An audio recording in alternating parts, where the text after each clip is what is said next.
Good morning, everybody. For those of you that may just be listening, my name is Representative Rosemary Rung. I chair the HB 737 PFAS Commission.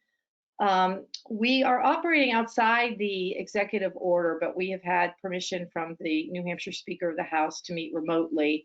I'm not going to go through the rigmarole. I don't know if I could pronounce contemporaneously again. So we're going to pass that, but I will ask everyone, we'll do a roll call. You don't have to say where you're at or if anybody's there, but all votes will be by roll call.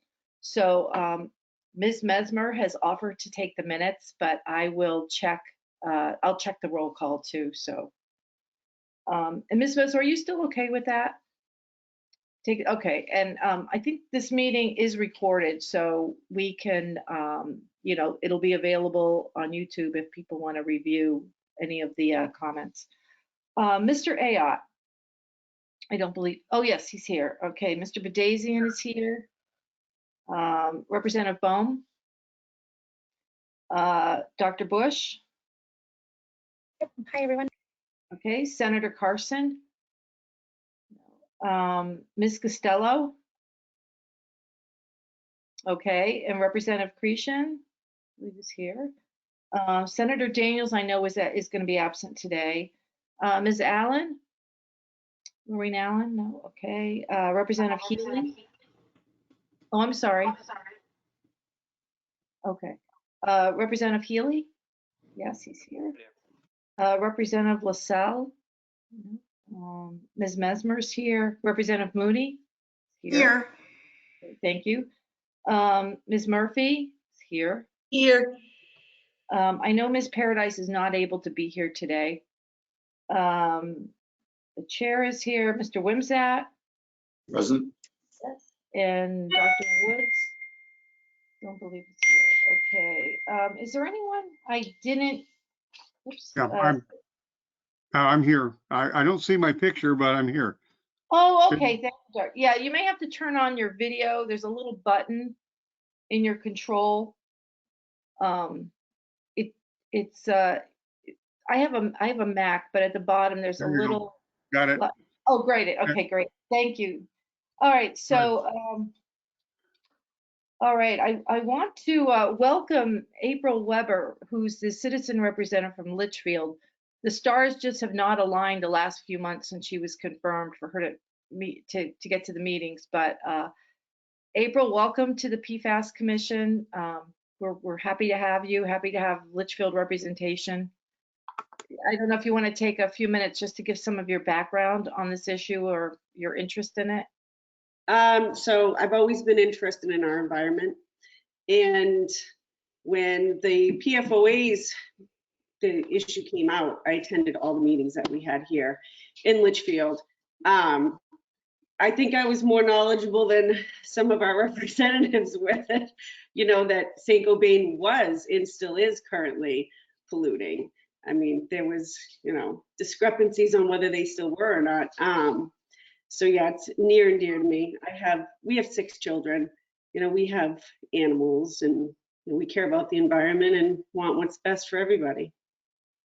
Great. Well, welcome, and we look forward to your participation.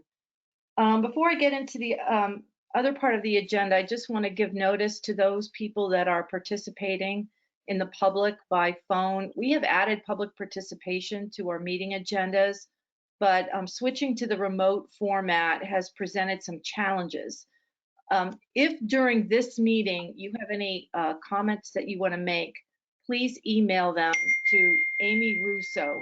Her email is amy.russo, which is ROUSSEAU @des.newhampshire.nh.gov. So that's amy.russo@des.nh.gov. Her phone number is 603-271-8801.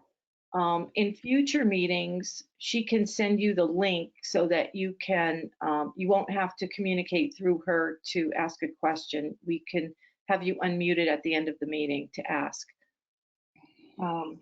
So with that, I think everyone got the minutes from our December meeting. If I would be happy to entertain a motion to accept those minutes. You can So raise your, moved. oh, okay, thank you. Is there a second? I'll second. Are there any corrections or changes to the minutes? Okay, with that, I will take a roll to accept the minutes as submitted. Mr. Ayotte, Yes. Mr. Badazian, Abstaining, was not present. okay. Representative Bohm, I don't believe he's joined. Okay, Dr. Bush, Also abstain as I was not present. okay. Senator Carson, I don't think she's joined. Ms. Costello? Oh, okay, gotcha. Representative Cretion? Yes. Senator Daniels isn't here. Ms. Allen? Yes. Okay. Representative Healy? Abstain. It was not here. Okay. Representative LaSalle hasn't joined. Ms. Mesmer? Yes. Okay. Representative Mooney? Yes. Ms. Murphy? Yes.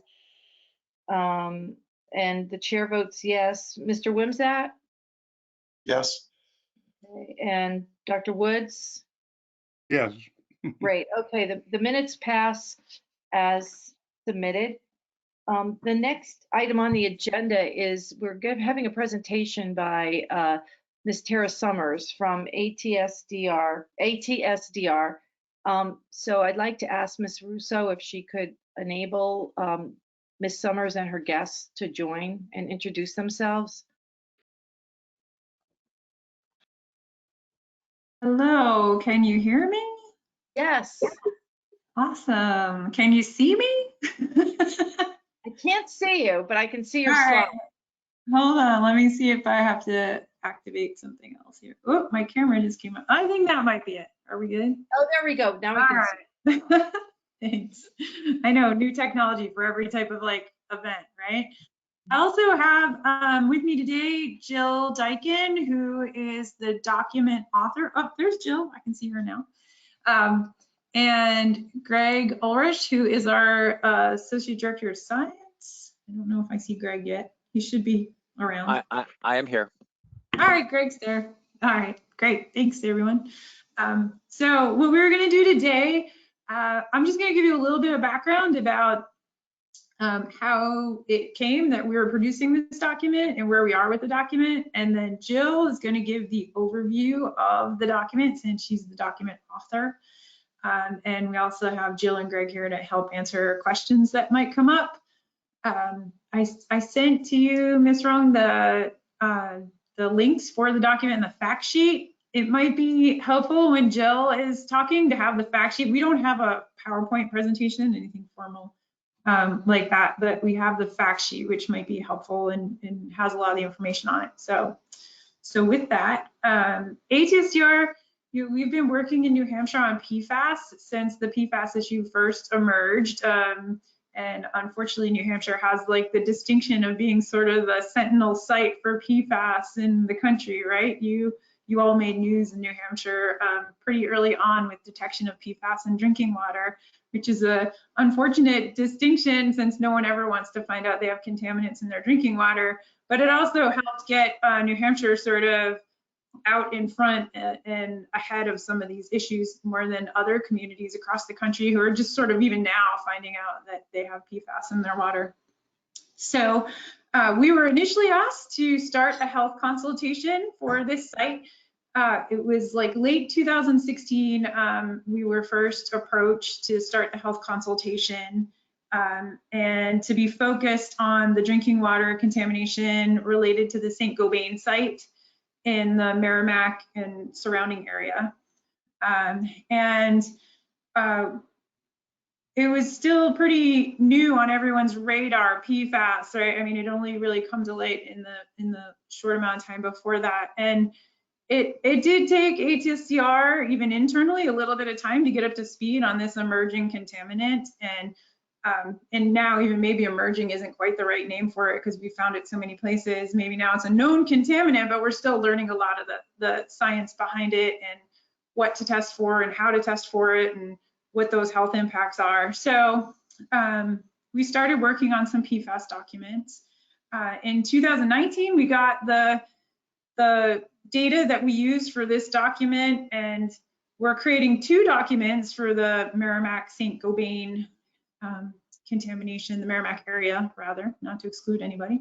We're doing one that's released right now in public comment. This is the private drinking water wells that people have, and that's the document that we just released in public comment version. And we're doing a separate document focused on the public drinking water system, and that will come out hopefully later this year.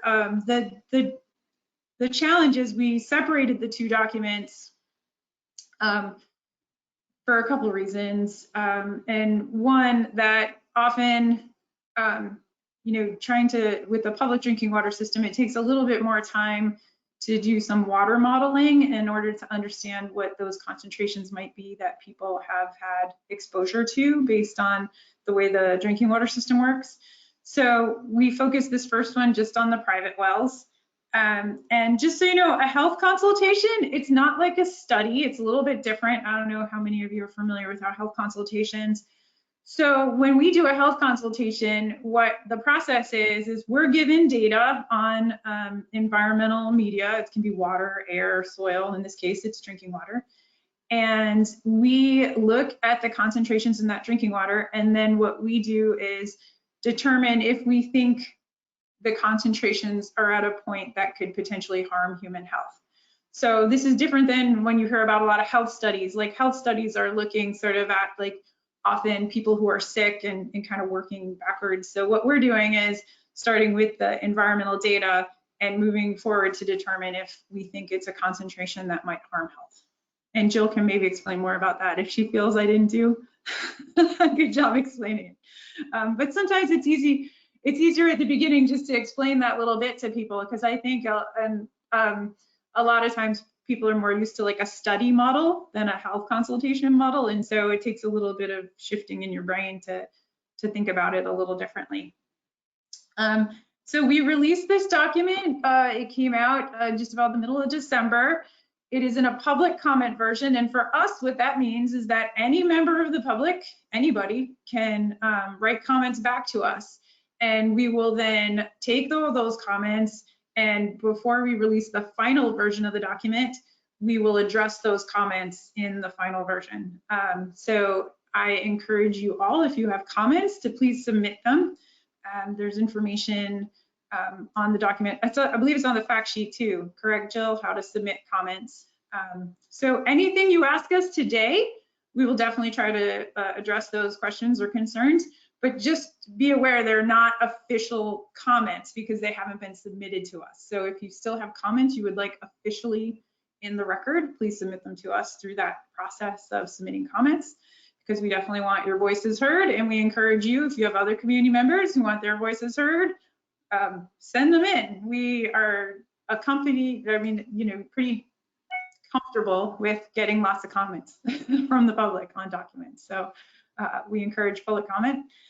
And I think that's all I have for my introduction. Oh, the public comment version goes until March 1st. Right now, the March 1st is the date. So please get your comments in before then. And with that, I think I'll hand it over to Jill. Thanks, Tara, for the introduction. Can everybody hear me? Yes. Okay, great. And thanks for inviting us to your meeting today. And, I just want to give a very brief overview of the findings of the health consultation that we put out in December for the private wells in the area around the St. Gobain site. So, just to clarify what this report was, is we were evaluating the presence of PFAS and in private wells in the 5 towns that surrounded the site. So that included the towns of Merrimack, Litchfield, Londonderry, Bedford, and Manchester. And we made 2 major conclusions in the report. So I just want to go over those and the basis for each of those 2 conclusions and tell you about the recommendations that were made, just to highlight our findings. The report and the fact sheet, as Tara said, are on our website, and we can share them with you if you don't already have it. So the first main conclusion that we reached was that before the actions began in 2016 to reduce exposures, drinking private well water contaminated with PFAS could have increased the risk for harmful effects for some community members. And the basis for this conclusion is that most of the private wells that we evaluated in the 5 towns of Merrimack, Litchfield, Londonderry, Bedford, and Manchester were contaminated with PFAS. The PFOA was the most detected most frequently and at the highest concentrations in the area. Based on our evaluation of both individual PFAS and PFAS mixtures effects detailed in our report, 237 out of 2,745 wells had PFAS at levels that could harm infants or young children. And about 9% of those wells had levels that could harm all age groups. The possible health effects from that exposure would mainly include developmental effects with increasing risk and possible additional risks for immune or liver effects at the highest PFAS levels. Also, other sources of PFAS exposure, such as from food or consumer products, could increase the risk of harmful effects beyond that risk from drinking the private well water alone. Okay, and another basis for our main conclusion is that the remaining wells that had lower or no detections of PFAS are not expected to have harmed health. However, the conclusion is uncertain. Many of the wells were sampled only once, and the actual PFAS levels could have fluctuated over time. Also, the knowledge about the health effects of the PFAS evaluated is still evolving, and many of the wells contained other PFAS, which has not been studied enough to evaluate the potential for health effects. Finally, the increased risk of developing cancer from the exposure to PFAS in the area is uncertain. There is suggestive evidence that both PFOA and PFAS, 2 of the PFAS contaminants, are carcinogenic, but the science on PFOA, PFAS, and all the other PFAS is still too limited for us to be able to quantify that risk numerically. So the second major conclusion that we reached in the report is that currently harmful exposures to PFAS in private wells have been minimized by providing alternate water and taking other actions. People who continue to drink contaminated, untreated private well water, however, may still have an increased risk for harmful effects. Since 2016, bottled water has been provided to residents whose private wells were affected by PFAS. More than 750 private wells in the area have been switched to treated public water or are now equipped with point-of-entry treatment systems, and these are regularly tested for treatment effectiveness. Some private wells with low levels of PFAS or wells with no detections may remain in use. Based on the current science, harmful effects are unlikely if PFAS concentrations in these wells remain low. Residents drinking from private wells that were never tested or who were offered but declined alternate water, they may experience harmful effects if they drink water with high PFAS concentrations. So those are our main 2 conclusions, and now I'm just going to go through the recommendations that we make in this report.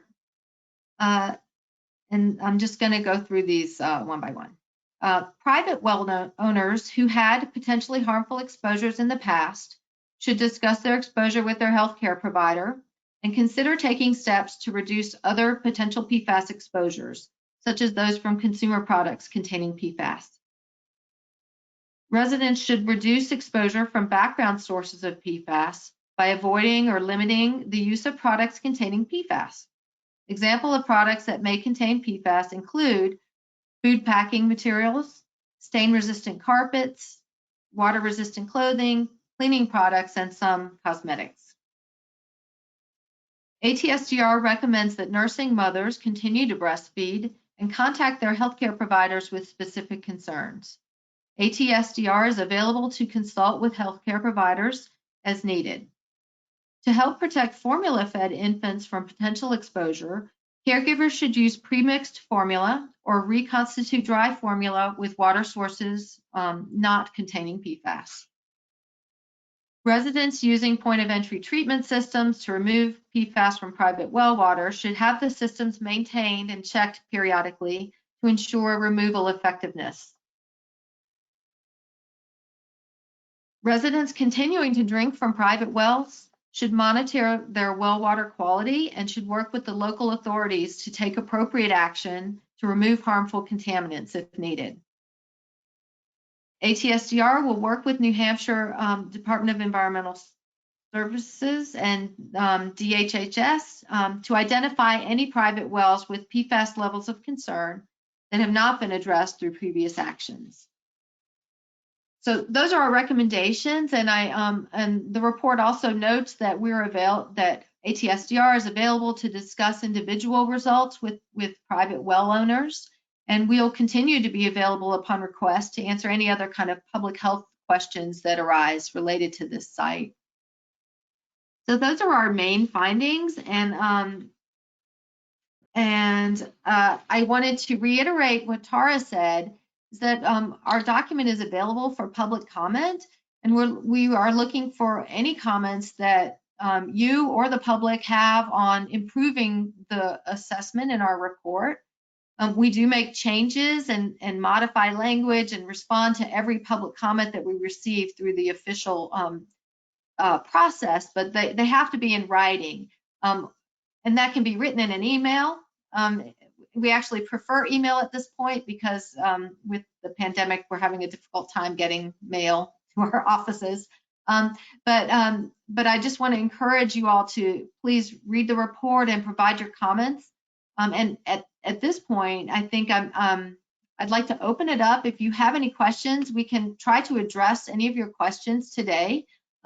If you want an official answer, then I would encourage you to please submit an official comment so that we can take that back and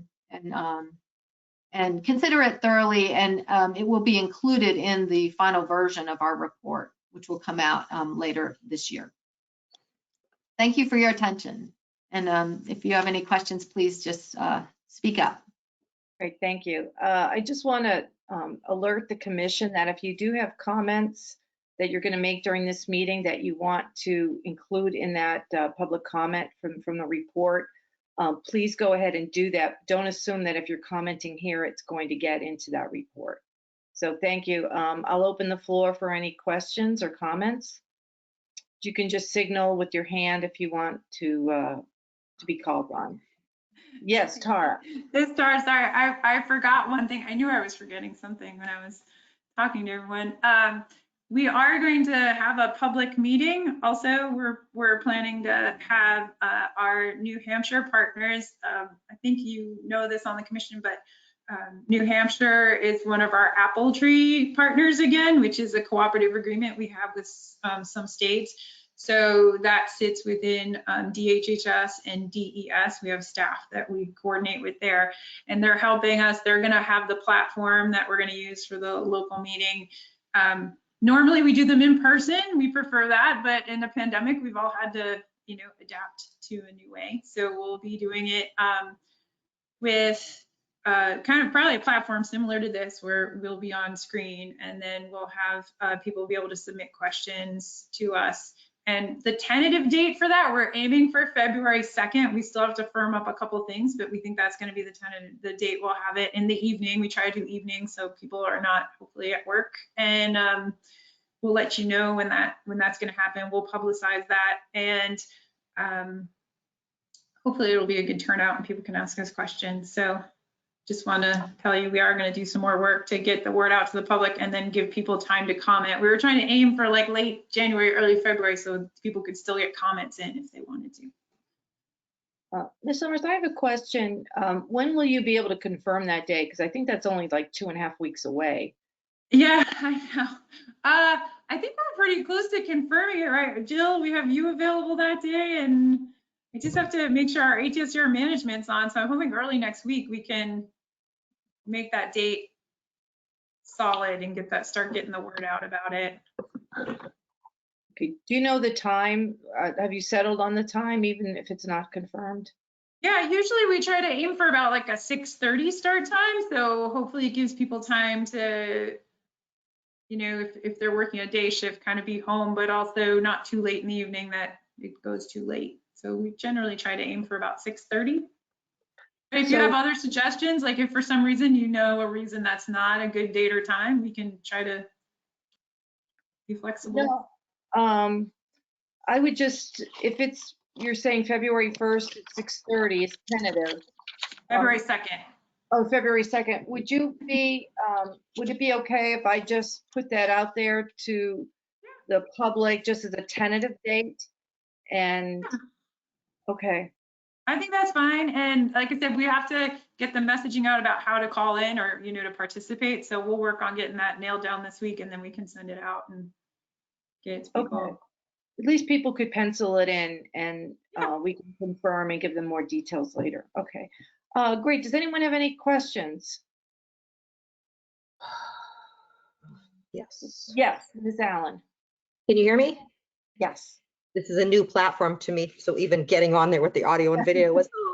I spoke with Tara yesterday at length about communication, which was a great conversation. Thank you, Tara, about how it's so important to get this information to the public and how we're going to start to address that as a community, surrounding communities, and, you know, getting that word out so people know this is there. So that's one piece that I just want everybody to know that I am working on and reaching out to various people to try to enhance that, because that's always an issue.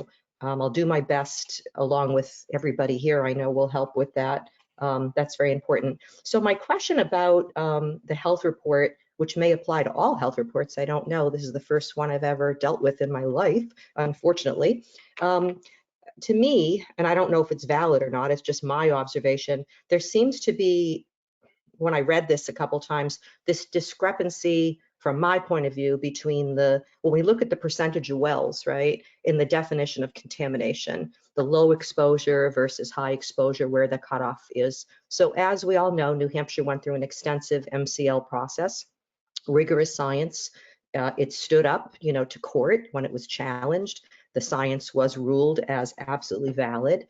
The cost benefit analysis was a whole little bureaucratic snafu that I just stay out of that stuff.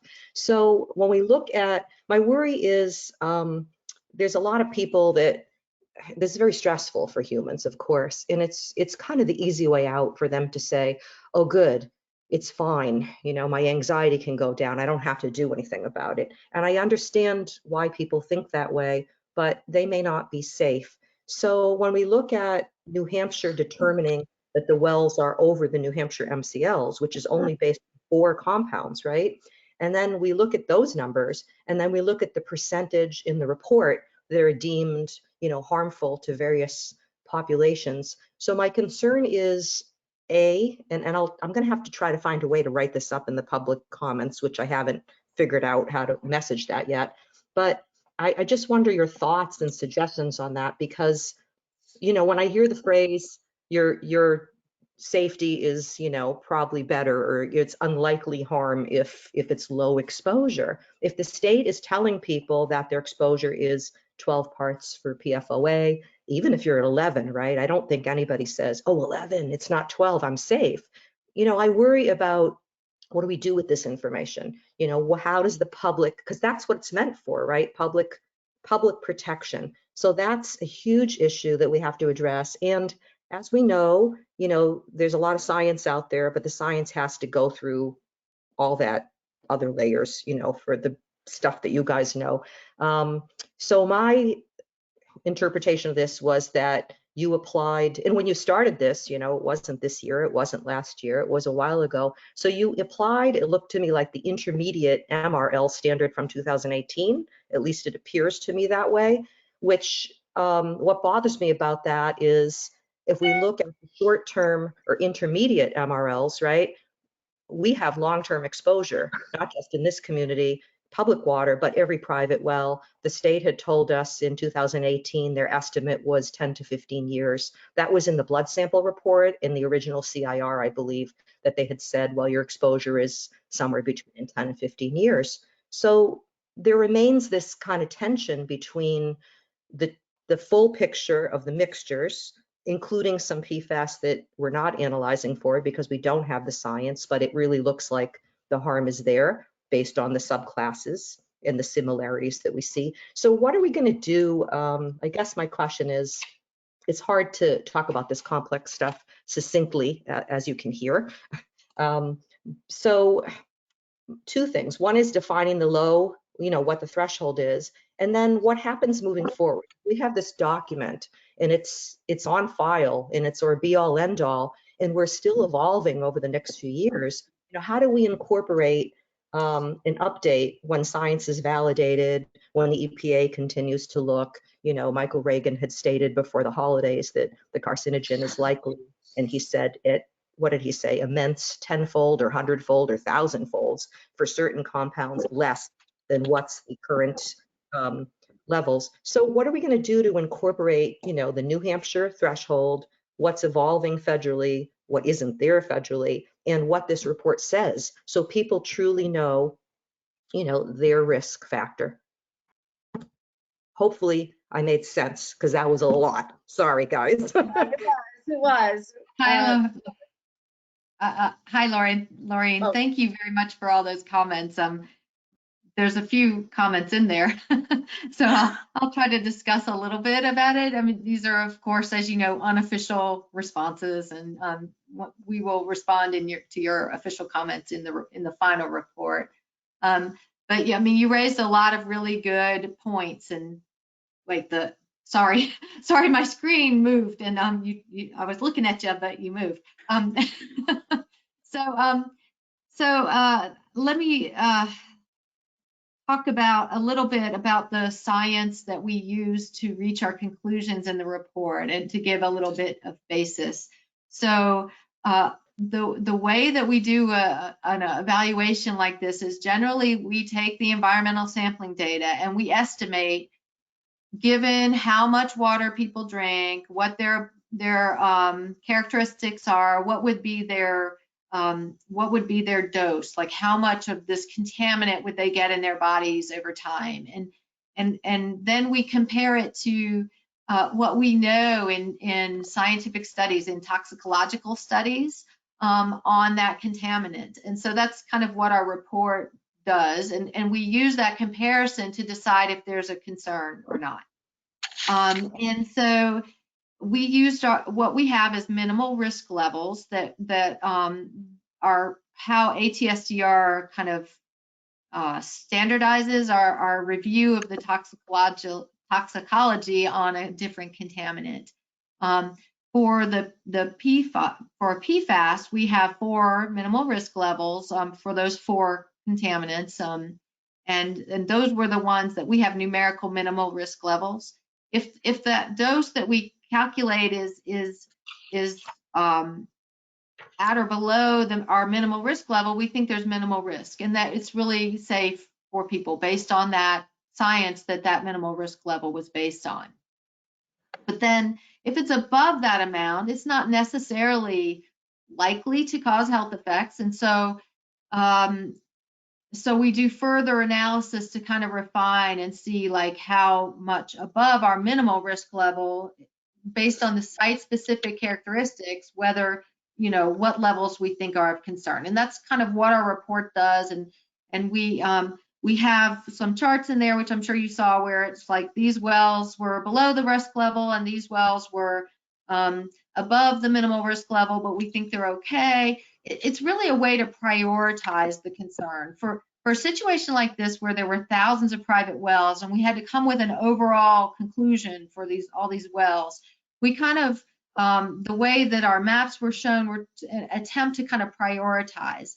And so the wells that we found that were high exposures, I mean, those highest concentrations were definitely of concern. And so I think what we found was that, you know, we tried to prioritize the ones that, based on our current science, we think are definitely harmful effects, we think could lead to health effects.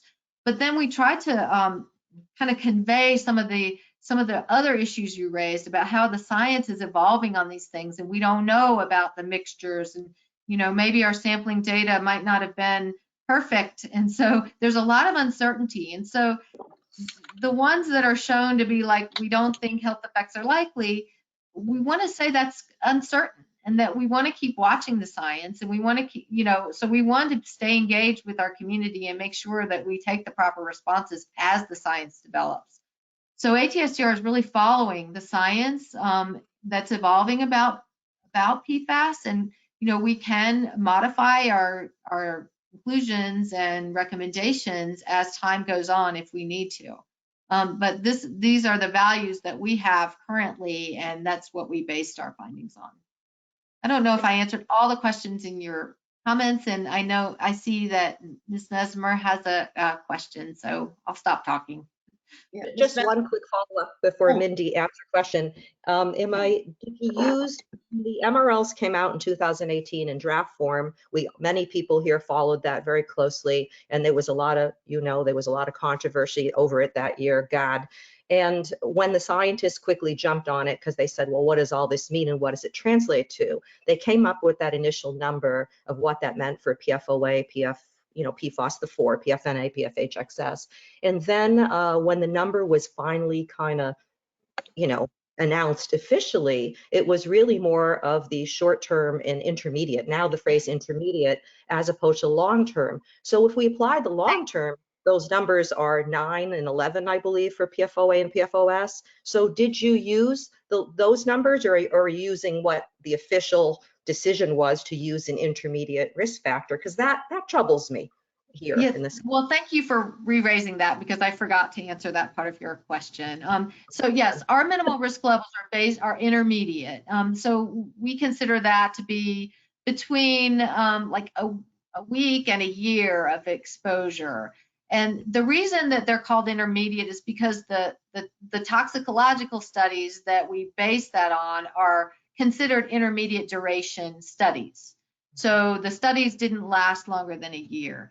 But ATSDR toxicologists really looked at that question, and they determined that the intermediate MRLs are protective of chronic exposures as well. So we use our intermediate MRLs at this point to assess the likelihood for chronic health effects as well. So so that's the response to that question. Sorry, I forgot to include that. Okay, Ms. Mesmer? Yeah, thank you. I'm going to be really succinct with a couple of questions. I agree with Ms. Allen's question about the reference doses used, and my question was whether you were going to update them based on the newer reference doses that we're seeing. The MRLs would be updated based on the newer MRLs we're seeing coming out of EPA right now. My second question was whether, and this will be, I'll be commenting public, I'll be formally commenting on these things, but on table 1 of your summary report, you do comparisons with the MCLs, the maximum concentrations and PFAS specific CVs, but you're in a state where those in some cases are about double what the state of New Hampshire has said is okay for people to drink.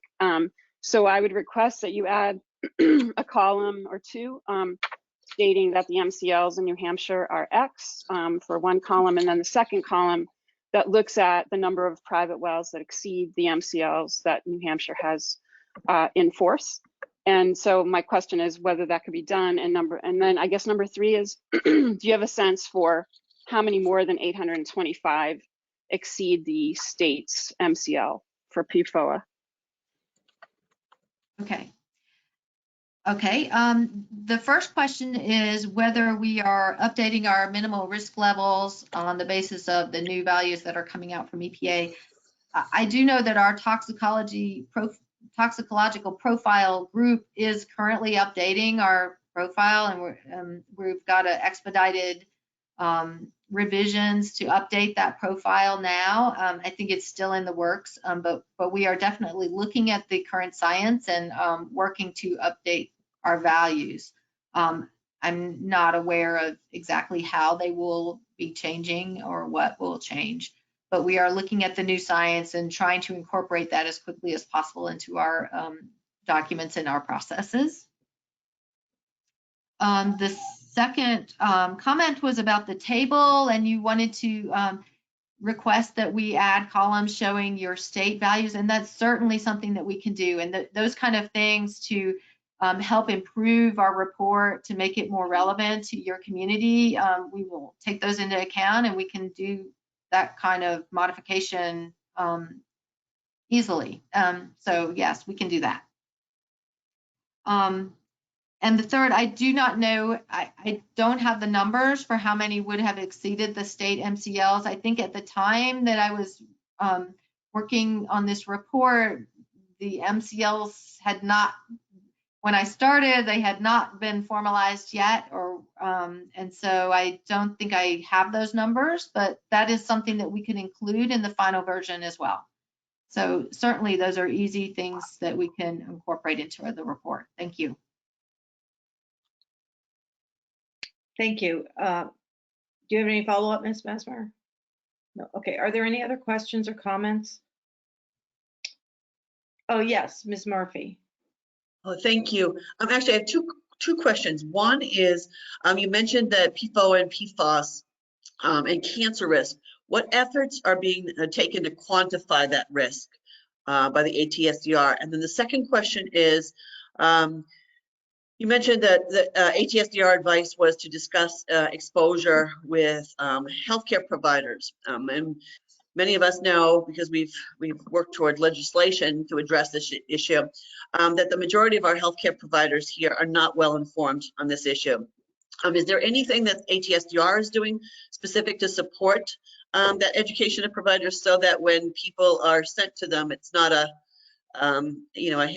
fact sheet that somebody hands out with no real knowledge or understanding that will really help, impact healthcare?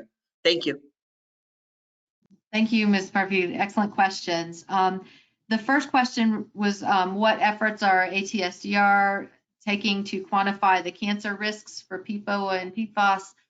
That is not something that is within ATSDR's area of that we don't do quantitative cancer risk. We rely on EPA and sometimes state numbers to be able to quantify cancer risk. So that's, we don't do that. We are following the science, and we are, keeping very up to date on what's happening as far as those revisions as those values do get developed by different organizations. And we will assess those and see if we can incorporate them into our process. The second question I'm going to defer to Tara because we do have resources that we're outreaching to area clinicians. So. Yeah, hey, so we're working with our apple tree partners in New Hampshire to try to, again, bring up the issue of how we can do some more provider outreach and education.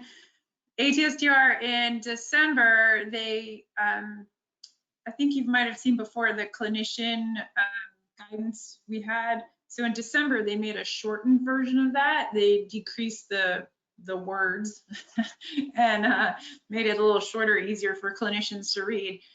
So that got posted to our website in December, so we can start trying to push that out too for providers for a really fast sort of overview of PFAS.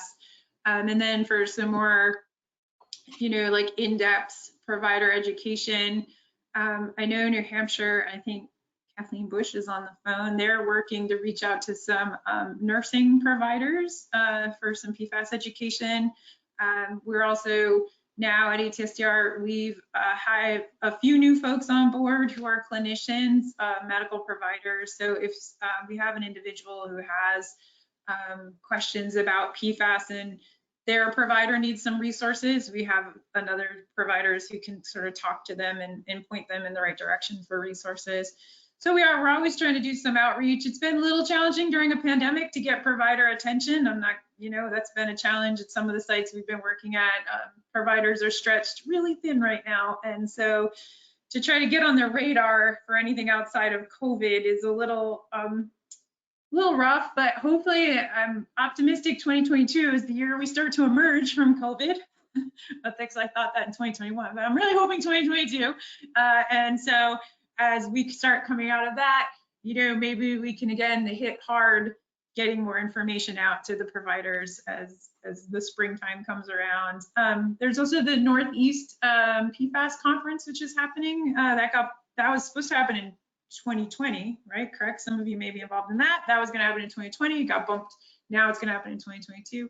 So I think we can start building on this momentum as things start to, reemerge, I guess, I don't want to call it post-COVID. Maybe that's not the right word. But as we start to all get back on more normal grounds, we can do some more provider work. It is on our radar, I guess, is the short answer. Okay, are there any other questions or comments?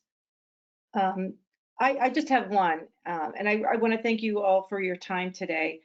But I hang around with a lot of just regular people that don't know much about PFAS and science or wells or whatever. They would really struggle to even know what ATSDR stands for, what it means. And with the Merrimack Cancer Report, with the ATSDR report following shortly after, the public in general is getting overwhelmed. And I think they really don't know who is the subject matter expert they should be listening to. So I would encourage ATSDR and DES and DHHS, whenever there are opportunities to issue joint communications or make it look as though there is a consistent general authority to provide counsel and information to the public, I think is good advice. I know the Apple Tree Grant is getting to that, but I think we have to really drive home the fact to people that, this is, here's some information. It's coming from these group of agencies and departments. This is what we agree on. This is what we're counseling you to do, or advice we're giving. So they don't hear, same but maybe not similar messages from different groups. That just, and I'll include that in the public comment. All right, great. With that, I want to thank you very much, and we will move on to our next agenda item, which is a update from DES. Mr. Wimsatt, the floor is yours. Thank you, Representative Rung. Good morning, everybody. Happy to be with you again in the new year. So the update will follow sort of a similar format to what I provided previously. And that is, the first item is that, as you know, as wells are sampled outside the consent decree area, that sampling is being conducted by DES. And whenever we learn of any exceedances, any wells that have been determined to exceed the standard, we do a series of notifications on that. And right now, there are, or as of the 19th, we expect a mailing to go out on the 19th, which would be, I think, Wednesday of next week. 232 notification letters. Those are those are letters that will go to properties that are located within 500 feet of anywhere we've identified an exceedance of the standards in a drinking water well. And that breaks down by town as follows. For Bedford, it's 115 properties. For Litchfield, it's 75 properties. For Londonderry, it's 7. For Merrimack, it's 35. And so that, again, that grand total of those in those communities of notifications is 232. And when those notification letters go out, the folks who receive those are given information about how they can go to our site to request to be sampled. And while we can't guarantee that we can sample everybody to date, we've been able to do that. Whenever anyone asks us to sample, we've been able to do that and get that done, reasonably promptly. Other topics or pieces of news. The department issued a comment letter on the soil management plan that was submitted by consultants for the Flatley property on January 11th of 2022. DES also issued a comment letter on the soil management plan for the New Hampshire Department of Transportation's Effie Everett Turnpike project. That, as you know, there's a significant expansion of the turnpike that's planned, and that involves a lot of soil movement, and so they're required to provide a soil management plan for that. And we issued that letter on the 6th of January. Also, we issued a letter on Addendum 13, which we'll talk about in a moment. Of course, the addendum are the addendas to the sampling plan that Saint-Gobain and their consultant Golder Associates provide as they expand their sampling and continue their sampling in the CD area.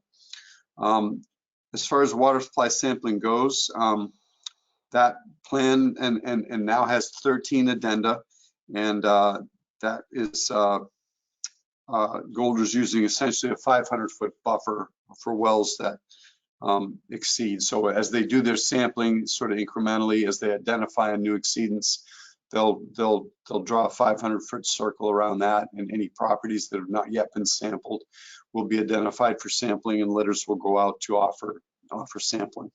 They're also doing retesting of wells where the PFOA results are between 10 and 12, so very close to the standard. And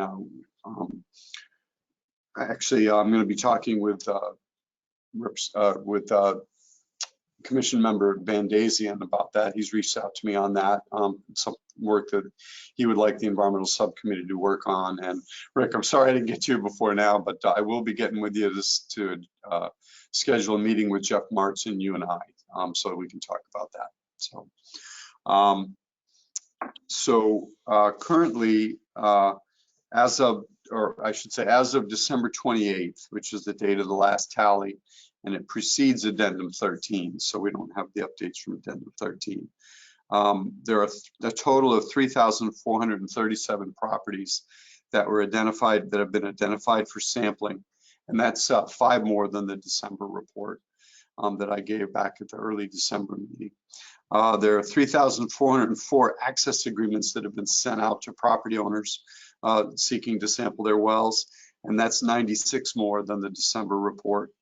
And we're still running a pretty consistent return rate on those of about 66%. So about 2/3 of the homes that are the residences and properties that they send access agreements to end up signing those agreements and asking to be sampled.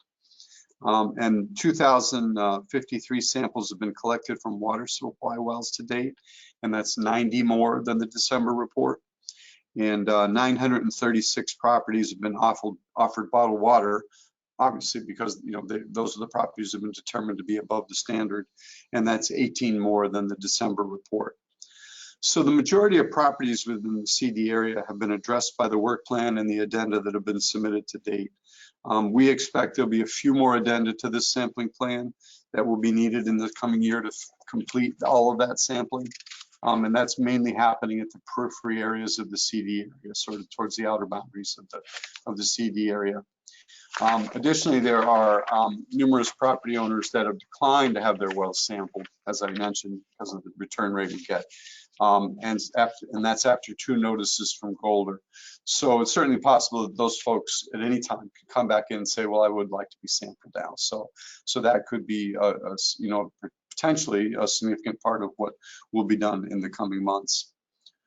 As far as the site investigation goes, the Saint-Gobain will be conducting a post, or a sampling of the stormwater now that the RTO has been installed. So post RTO stormwater sampling. And the timing of that is going to be dependent on confirmation of the effectiveness of the RTO and safety concerns working around Merrimack River. But we do expect that to be scheduled. And the supplemental site investigation comment letter, which has long been in process, is undergoing final review, and we would expect to issue that in the coming weeks. So glad to be getting that out the door. And then to go to the issue of the regenerative thermal oxidizer, you had a pretty detailed summary and report from Kathy Beam and Mike Fitzgerald of our Air Resources Division at the last meeting. And I did seek just an update from them on what new has happened since that update. And what they've let me know is that Saint-Gobain did submit timely information in response to the letter of deficiency that was issued pertaining to the use of the bypass stack. And that includes a permit application for an amendment to the temporary permit. That would basically be an application to formally integrate the bypass stack design and construction into the permit. In addition, the division conducted an inspection on January 6th to review corresponding records that related to the reported bypass operation and to discuss the oxidizer's monitoring plan. ARD is currently in the process of reviewing the information, and it's anticipated that they will be issuing a response to the information submitted in response to the LOD. Also, they'll be issuing an inspection report and a letter related to the completeness of the permit application in the coming weeks. The division also requested clarification information pertaining to their review of the stack test report and anticipates a final letter on that issue as well. So that's a summary of what the Air Division has reported. And again, as I always do, I'll submit these comments to the clerk, whoever's compiling the minutes, so that they can be provided. And it probably would be helpful to try to show it to you right now, but in support of the information that I just described about the drinking water sampling program, there is a map that's part of Golder's report on that, and I will include a copy of that map, which is color coded to show where sampling's been done and where what the relative results have been, and that'll be included in what I submit to the clerk. So if they want to include that in the minutes, they can certainly do that. And that's all I have. Thank you, Mr. Wimsatt. Ms. Mesmer's the clerk today, so if you could send that to her and copy me, that would be great. Thank you. Absolutely. Thank you. Will that go to the rest of us as well? I'm sorry, will that go to the rest of us as well? What we typically do, Representative Woods, is we cut and paste Mr. Wimsatt's report into the minutes. Oh, okay. So they're not a separate document. But Mr. Wimsatt, you can correct me, but I think we haven't edited those, maybe just formatting. Okay, are there any questions of Mr. Wimsatt? I think that's right. Mr. Badazian. Okay, first is more of just an amplification with the retesting results that were summarized in the December 21, I think, Golder update report. What was interesting is they had resampled 121 wells. Those fell into three categories, all of which could be potentially interesting. 15% stayed the same, 39% went up, and 46% went down.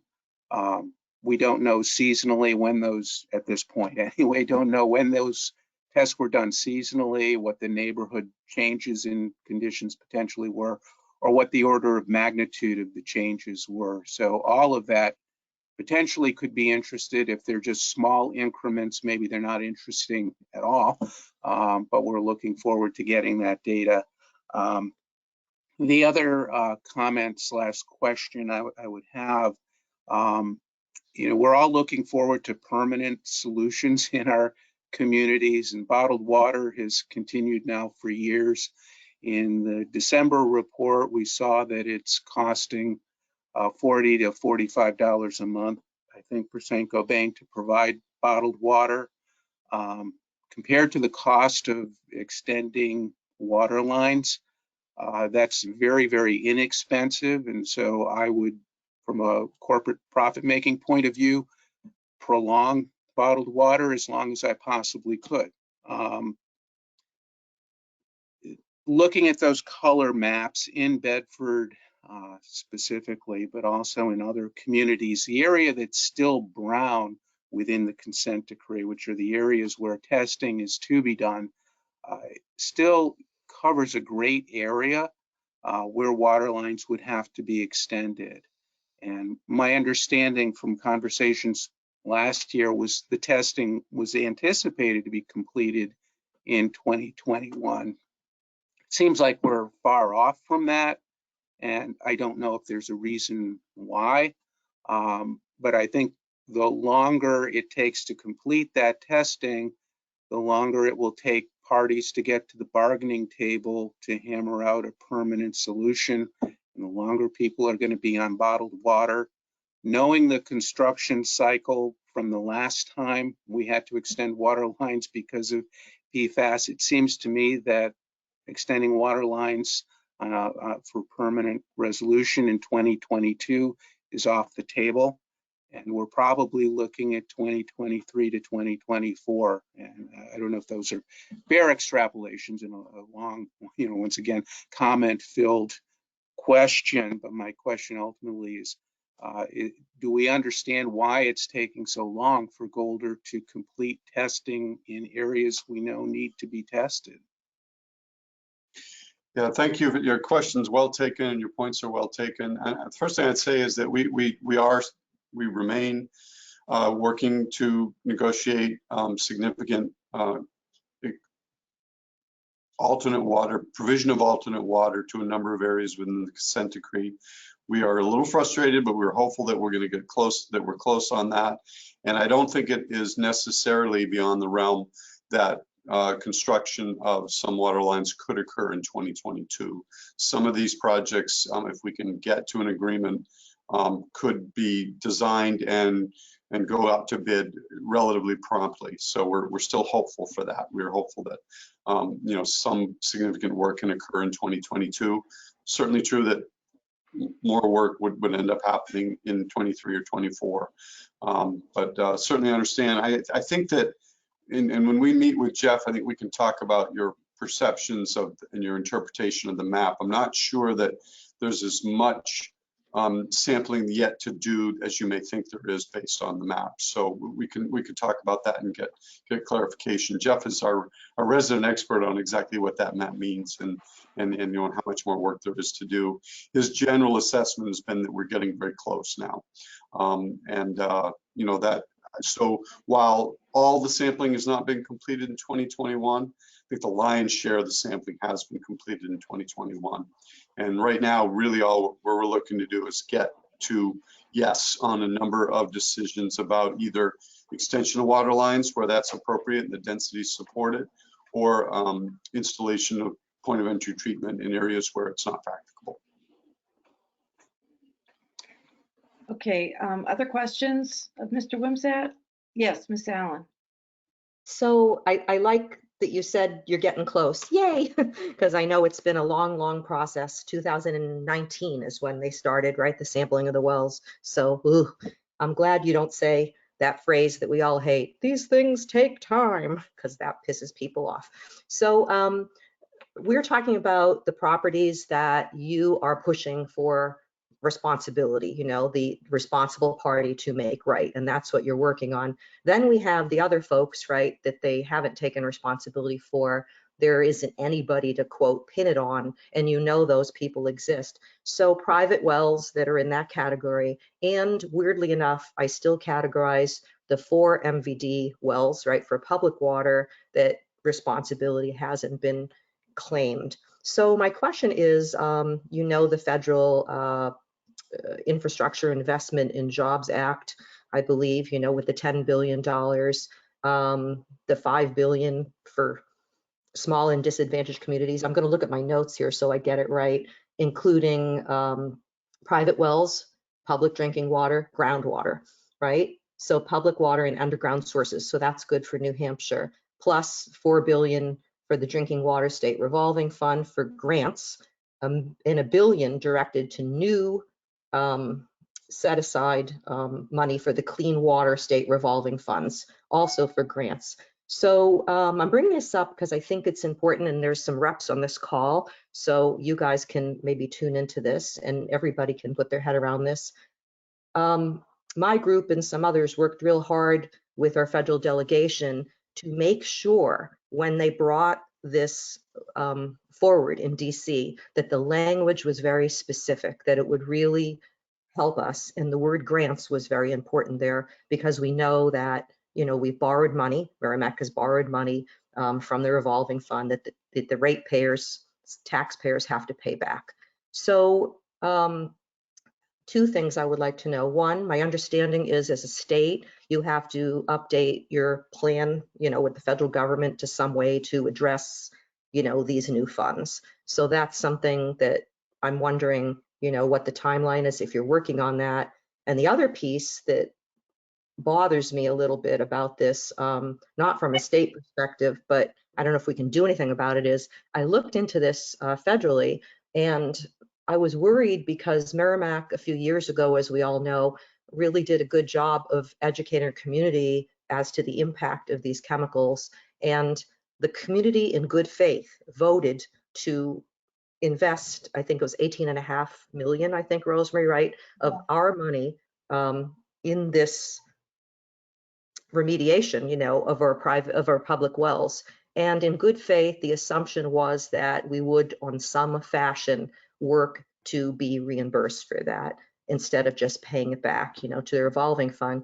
So my worry is this is a great program nationally with 10 billion specifically dedicated for PFAS remediation. I mean, it's just immense. So I'm wondering what your thoughts are as a state and what your interpretation is of this, because when you apply for something like this as a community and you don't have shovels in the ground, right, and you're in that stage one where the engineers are looking at the planning, we would absolutely qualify for these programs. But because we have 2 wells that will be completed in spring and the other 2 by fall, and we are kind of far ahead here, in your opinion, is Merrimack kind of, where do we fit in this? You know, are we able to be reimbursed by any of these programs, or is this going to be something that it's like, uh-oh, sorry, you already did it, so it's not a new project? So that's my worry. I wasn't able to get an answer from our federal delegation. They looked into it and they said, oh, that's a good question, ask the state about that. So how are you going to incorporate, you know, these programs, and,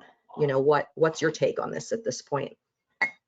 Sure, those are great questions. And actually, you know, a lot of money has been coming from a lot of different sources, or at least there's promise of a lot of money, whether it's the American Rescue Plan Act, which we've already received significant funding for that, which we've got a bunch of engineers and geologists working very hard to figure out how to best appropriate that money, in part through our standing state revolving fund program, including a lot of that which is going to be provided essentially as grants or loan forgiveness.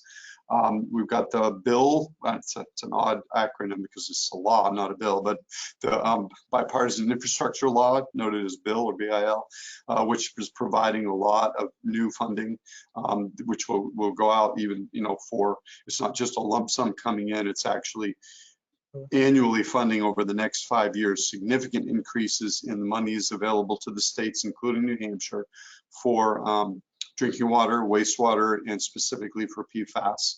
And then there's other, you know, packages that are still in play on that. So it's more money than we've seen for infrastructure in a really ever, or in a very, very long time. And I think that I can't say for sure everything, because we're still trying to we're communicating daily with EPA and with Washington about just what the eligibility criteria for these things are, what are the constrictions on how we can use the money and who's eligible to receive funding and what kind of funding it is. But I think the short answer is I don't think Merrimack is going to be punished for having gone out early and done this important work. I really don't. I think that before, you know, the time it all sort of sugars off, I think Merrimack will do very well in this process.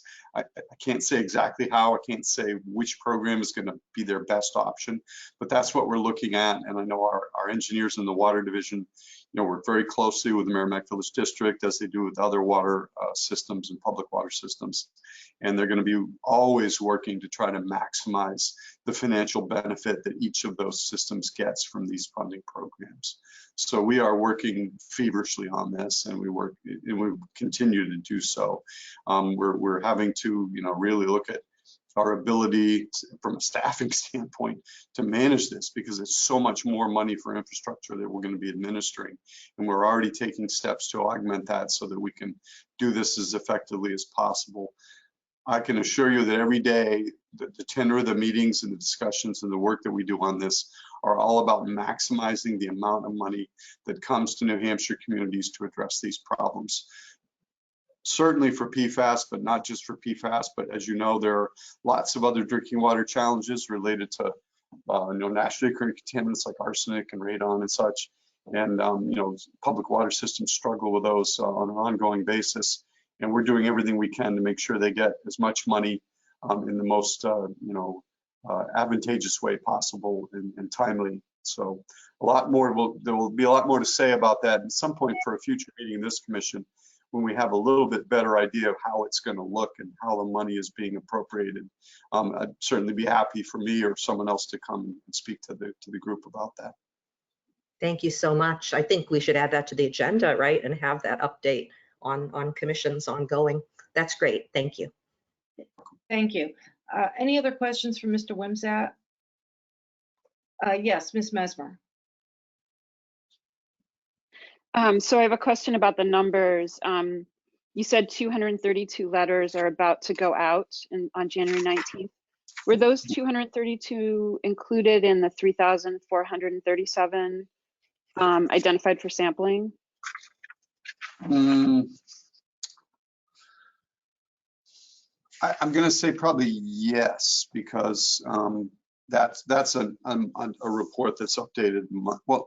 Well, no, I'm sorry. We're conflating two things here. The notification letters are basically sent out to anybody who's within 500 feet of an exceedance. And that could be inside or outside the CD area, all right? Because we do those notifications throughout the region. The numbers, the 3,437 properties identified for sampling are properties identified specifically by Golder within the consent decree area for sampling. So there could be some crossover there, but basically the 3,437 number is a number that is specific to Golder's work or Saint-Gobain's work inside the consent decree area. And so these 232 are outside the CD area? No, they could be in both. They're anywhere where an exceedance has been identified, we're going to send a notification. In the cases where it's inside the CD area, if Golder should be including it in their sampling plan, so we wouldn't necessarily have our staff go and do the sampling, but we're still required to do the notifications. So I have a couple of follow-ups. Do you have a number of the wells, the private wells outside the CD area that have been identified for sampling then? Or could you bring that to us next time? Sure. I don't mean to put you on the spot, but we do have that okay. number. We can bring that. Okay. So my other question, so I think you said something like 900, I couldn't catch that number, 900 plus people have been offered bottled water so far, which means that that's the number of people that exceed the current MCLs, correct? 900 that's right. Inside the CD area. Okay. So my other question is, looking at the ATSDR report that we just heard from today, they say 825 people exceed about double our MCL level. So I'm kind of wondering these numbers, if 900 plus people inside the CD have been offered bottled water, but ATSDR using a standard which is double ours, and they have 825. Their map looks the same, similar to the CD area map that you are using. I don't understand, there's a big discrepancy there. then. And I don't understand why, and wondered if you are sharing data between the two agencies, and if, and this kind of goes to Rosemary's question, Representative Wrong's question about sort of a unified message that goes out, because it has the real appearance to me of underestimating the true extent of the impacts and the true extent of people that should be concerned about drinking their private well water. Yeah, so I'll be quick to say that I can't interpret, I'm not going to try to interpret ATSDR's report, and any questions about what their report represents should really go to them. What I will tell you is that, yeah, and I think we've already had in the conversation in their presentation on this meeting, they were not using the same number. They're not comparing to our MCL, which is 12. And at the end of the day, it's easy to talk about this because PFOA is really the driver. We don't really need to talk about other contaminants in the aggregate when we're talking about it. Really, it's about PFOA concentrations, right? And so we enforce an MCL of 12 parts per trillion. So when we give you a number inside the CD area of wells that have been offered bottled water, that's anybody that's been sampled to date that is over 12 parts per trillion. Now, some of them were from early on, and they were over 70 when we were using that as our guidance. But many of those are under 70. Many of them are between 12 and 35, or where pick a range. So basically, it's not surprising that those numbers are not the same, because ATSDR, as I understand it, is not using our 12 part per trillion number as a benchmark. They were using a higher number. So it stands to reason that we would have a total number of wells that are greater than 12 than they would have if they were saying how many wells were above some other number that's more than 12. Right, a follow-up. So what I'm saying is their number of 825 is still fairly high, even though they're using a standard which is about double the state of New Hampshire standard. So I was just wondering if their area of the study that they did was similar to the CD area, which kind of it looks like to me.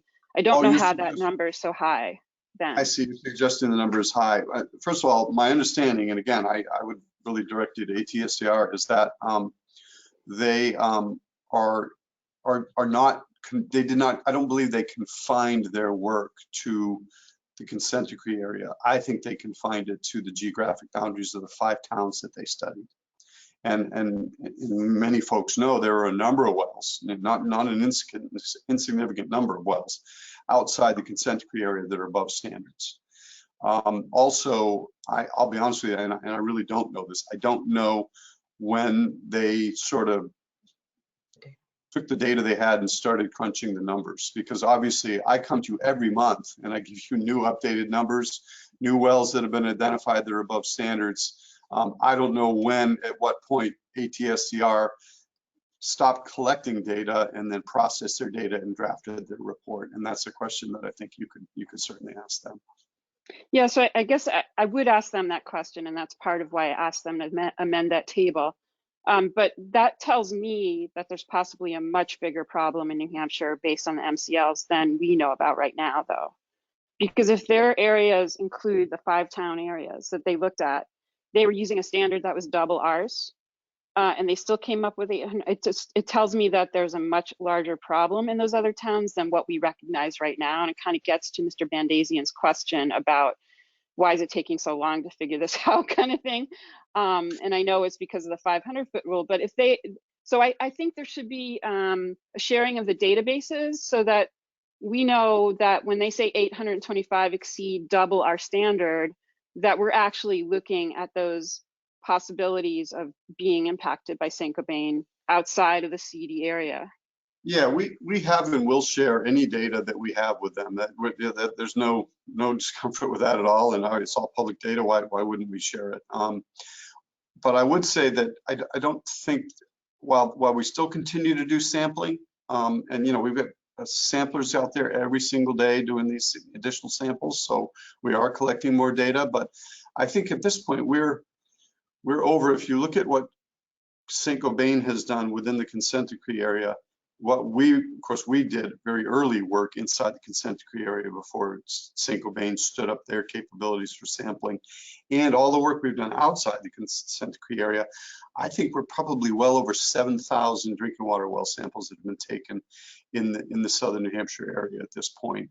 I think we do know an awful lot about that. And to be sure, there are a lot of wells outside the consent decree area that are above standards. And we know about those. That we've already collected that data. I mean, Londonderry is a good example. There are several hundred, east of High Range Road, which is outside the consent decree area, where we know that there are drinking water wells above standards. So those will be included when you come back to us next month with the numbers. Sure. Yeah, absolutely. Okay, We did that. Absolutely. Thank you. Are there any other questions for Mr. Wimsatt? Yes, Ms. Weber. So I heard that, Michael, that you were talking about laying down more water lines eventually.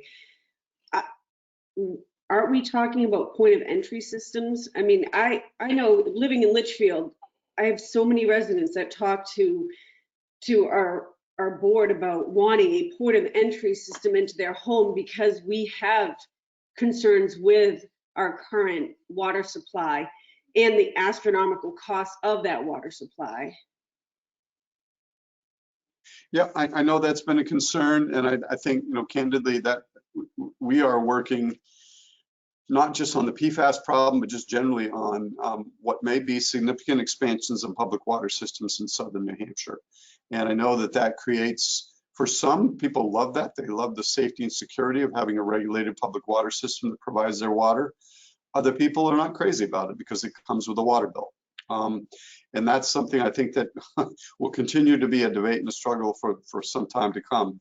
In the context of what's happening with St. Gobain inside the consent decree area, there will very likely be, because of the density, and I just probably should say, from DES's perspective, when we're looking at a responsible party providing alternate water in an area where they've impacted groundwater quality and impacted private drinking water wells, we essentially see the gold standard for addressing that as extension of public water.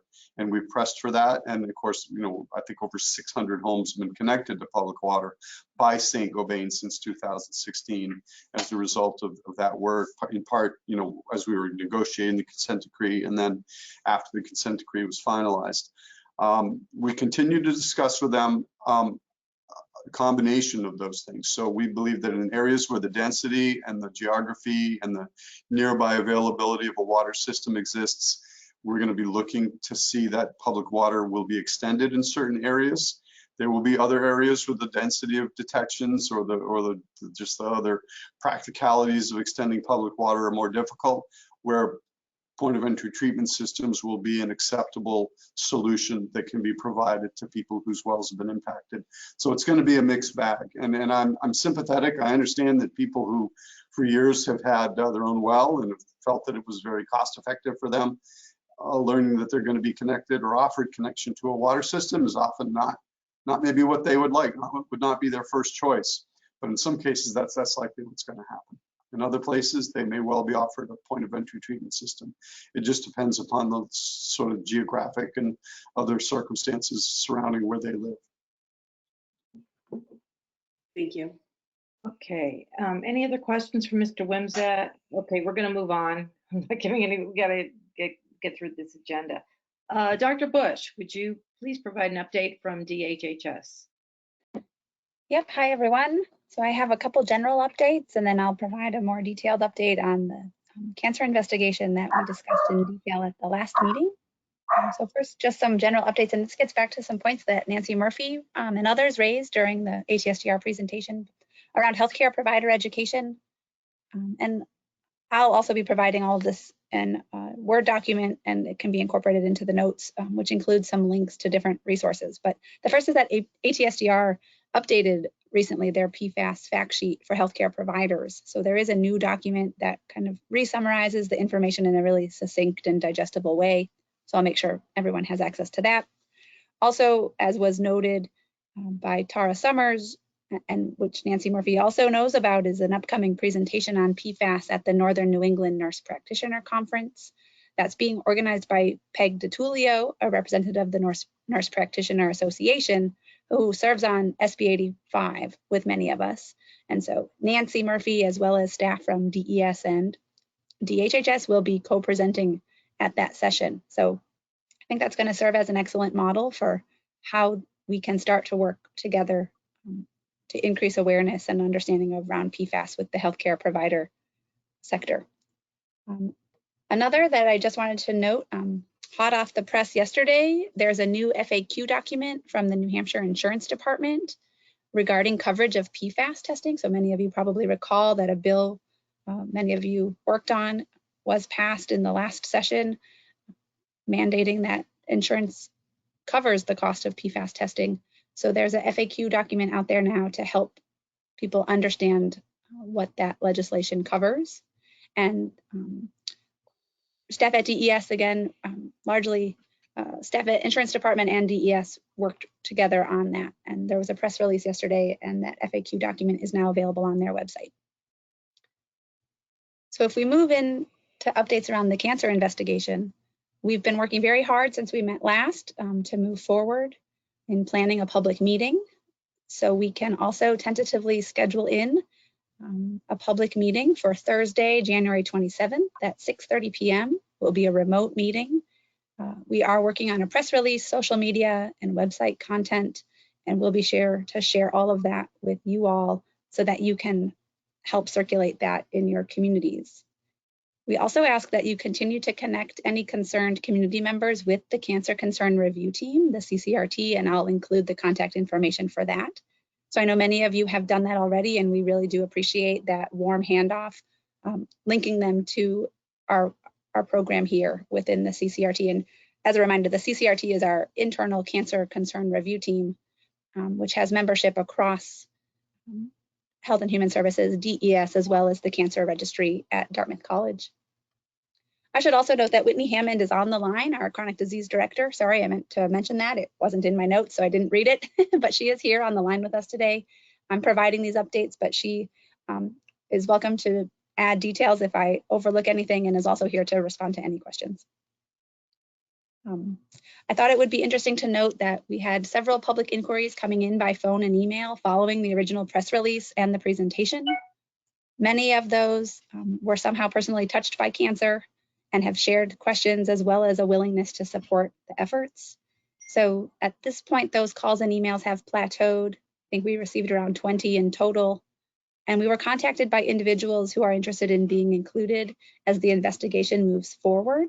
And several noted, some noted that they may have resided in Merrimack for some time, but have since moved out and then been diagnosed with cancer. So that's important for us to consider as we move forward.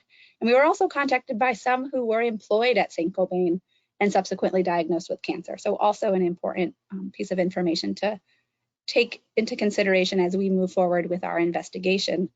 And our next step is really to be defining, to outline this case definition for who we will be looking at in more detail as we continue our investigation. And we'll be developing a questionnaire to assess residential and occupational history to better understand those potential risk factors that may be contributed to this elevated cancer rate we're observing. There were some questions that came in over email since our last meeting.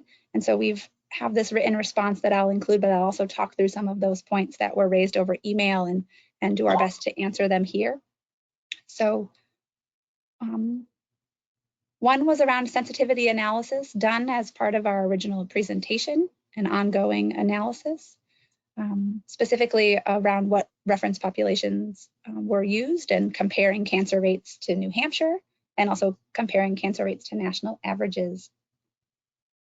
And I just want to take a minute to reflect or to talk a little bit about the fact that we use this SIR or standard incidence ratio to guide our work, but really we're using our DPHS cancer investigation protocol, which is based on the CDC cancer investigation guidelines. And these guidelines really are what will inform our next steps in Merrimack, and data is one piece of that. And just as a reminder, that first step is kind of the initial contact and raise of concerns. Then we move into step 2, the assessment, including data analysis. Step 3 is determining the feasibility of further epidemiological study. And step 4 is then moving forward with actually conducting an epidemiological study to assess the associations between cancers and potential environmental risk factors. And so the decision to conduct an investigation is not based solely on the SIR calculation. There's multiple factors that we have to consider. So primarily based on whether the evidence as presented fits the definition of a cluster, whether there's scientific and biological plausibility that these cancers could share a common etiology. And so as we move through this process and moving beyond step 1 and that initial data analysis of step 2 to a more detailed investigation, it's really based on a number of factors. And so we have to consider the statistical stability of the SIRs at the town level. We have to consider the number of actual observed cases, the small number of those observed cases, as well as the steady sort of non-increasing trend over time, and the scientific evidence linking potential environmental exposures to the observed cases. So we will continue to refine our case definition with all of those factors in mind. But to the point of the question, we have completed sensitivity testing for the SIRs with comparison populations that have resulted in mixed results of SIRs, some being higher than 1 and some lower than 1. So some statistically significant and some not. And this is reflective of the fact that cancer and risk factors are not solely environmental, and differences in demographics, things like age and race and income, and health behaviors, things like smoking or screening rates or early detection, they vary by state and they vary by town. And so we expect to see some differences in the statistics. When we run this analysis for Merrimack and the surrounding towns, the 9-town area, we did do that work using 2 reference populations, so both the rest of New Hampshire and the rest of the United States, and we can share updated data at the community meeting. And as we said, we did see sort of a mix of high and low SIRs, or significant and non-significant SIRs. So it's just important to consider that there are many factors that affect our ability to compare New Hampshire health statistics to US health statistics. Some of those factors are race or screening rates or early detection. And then obviously another factor to consider is differential environmental exposure. And so these factors vary substantially across the US compared to New Hampshire, and that can make it challenging to meaningfully compare New Hampshire cancer rates to overall US cancer rates. Just a couple of examples of this difference. One, bladder cancer. So we know bladder cancer is elevated in New Hampshire, and we see that in New Hampshire towns. And that signal disappears when we compare to the rest of New Hampshire, due to the fact that New Hampshire has higher than average rates of bladder cancer. So we look at some towns in New Hampshire, compare it to New Hampshire, and those don't look elevated. But then we compare those towns to the rest of the United States, and they do look elevated. But we know that to be true because of our high levels of arsenic. We know that New Hampshire has some of the highest levels of bladder cancer. This would not warrant a cancer cluster investigation. Another example is the incidence of breast cancer. It appears elevated in some towns when we compare to the United States, but that signal again disappears when we compare to the rest of New Hampshire. We can explain this finding by the fact that New Hampshire has some of the highest use of mammograms for early detection of breast cancer. And so the more cancer you look for, the more cancer that you'll find. Alternatively, screening amenable cancer, such as cervical cancer or colorectal cancer, we would expect lower rates in places where we have more screening using things like Pap tests and colonoscopies. So again, I hope those 2 examples just showcase how we can't just compare the data we have for towns in New Hampshire to the US and use that as the only bit of information or data to then decide where we conduct a cancer cluster investigation. But we have looked at this data, and at this point, we do not see elevated SIRs for kidney cancer in any of the surrounding communities. I'll include a statewide summary of New Hampshire cancer rates from the most recent cancer burden report in this update. And we also suggest reviewing some of the documents and recordings that came out of the Pediatric Cancer Conference last summer, and I'll include a link to all of those conference recordings in my updates. Particularly, there was some work done by Dr. Judy Reese at the New Hampshire Cancer Registry, who did a great presentation documenting the impact of race on observed cancer rates and how it really does impact our interpretation of cancer rates in New Hampshire. So there was a question about RMS rates in pediatric and adult populations in the surrounding area, the affected area here. And I think, again, it's just important to consider those CDC guidelines that I mentioned previously. And at this time, there really is no reason to look at RMS in Merrimack. There's no evidence to suggest that RMS rates are elevated in this area, and nor is there scientific evidence to suggest a plausible environmental exposure. So I'd also remind people that there is a Seacoast Cancer Cluster Investigation report, and I'll link to that, which was specific to RMS, and there were no clear findings regarding any common environmental exposures in that investigation. There was some questions around the average onset of kidney cancer, as well as several other cancers, including colon, prostate, bladder, and non-Hodgkin lymphoma. And our current investigation is focused on kidney cancer. To date, we've looked at the average age of onset for kidney cancer in the geographic area of interest, and we do not see anything unusual compared to the rest of New Hampshire or the rest of the United States at this time. And we do not have any additional information on the average onset of these different cancer types, but I point you to both the data portal as well as a national website, the SEER website through the National Cancer Institute for additional information on cancer statistics in New Hampshire. Then there was a question around reporting cancers, compiling reports of cancers. And so we could seek some clarification on this question. It was sort of interpreted two ways, but if we're looking at reports of cancer cases, then I would point you again to the cancer burden report as well as the DHHS data portal. If it's not about the cancer cases, but more about the concerns coming in regarding cancer, then we did want to note that the New Hampshire Cancer Program maintains a log of all reports and concerns. Many of these concerns do not progress beyond education and outreach for the individual expressing a concern, as they may be reports of different cancers with different etiologies or a lack of known environmental exposures. So the detail of these reports are probably unable to be shared due to their small number and in order to protect privacy and confidentiality, but we do maintain a log of those reports. Then there was a question around animal health and sort of a One Health question around, is anyone looking at this in animals, as there are also reports around increased risk of cancer or tumors in pets. And so it's important to note that the focus of the state law that established the New Hampshire State Cancer Registry and gives us the authority to collect these data is specific to people and not to pets, and more information can be found on the GenCourt website with the original statute. I did reach out to Dr. Abby Mathewson, our New Hampshire public health veterinarian, just to inquire about if this data is tracked in any way, and she was not aware of any state-run sort of cancer or tumor registry for animals. Some academic or research institutions may study this, and there may be some reference laboratories that exist that conduct biopsies. It's just extremely important to note that any data on this would be extremely biased given the cost of conducting those procedures on pets and animals, that only a select number of people would pursue that course of action with their pets. So that would be a very strong limitation of any data.